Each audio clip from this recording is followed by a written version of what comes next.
அதிமுக இல்ல விக்கிரவாண்டி இடைத்தேர்தல் யாருக்கு சாதகம்? விகடன் கருத்து கணிப்பு முடிவுகள்.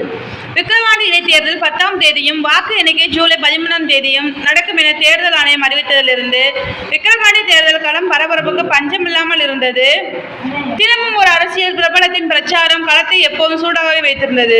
இந்தியா கூட்டணி சார்பில் திமுக, NDA கூட்டணி சார்பில் பாமக, நாம் தமிழர் கட்சி சுயேட்சை வேட்பாளர்கள் என 29 வேட்பாளர்களுடன் கள்ளச்சாராய மரணங்கள் தொடர்பான விவாதத்துடன் தொடங்கியது தேர்தல்.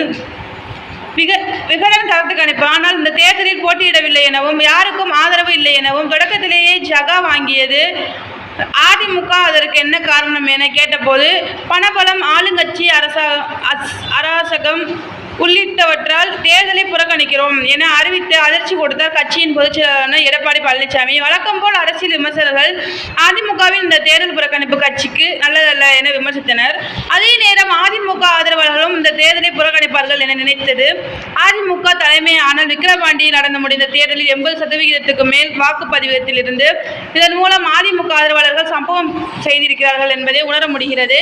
அதே நேரம் அதிமுகவின் வாக்கு யாருக்கு சென்றிருக்கும் என்ற கேள்விக்கு விடை ஜூலை 13 தெரிய வரும் என்றாலும் நமது விகடன் வலைப்பக்கத்தில் விக்கிரவாண்டி இடைத்தேர்தலில் அதிமுக களத்தில் இல்லாதது யாருக்கு சாதகம் என கேள்வி எழும்பியுள்ளதாம். தேங்க்யூ.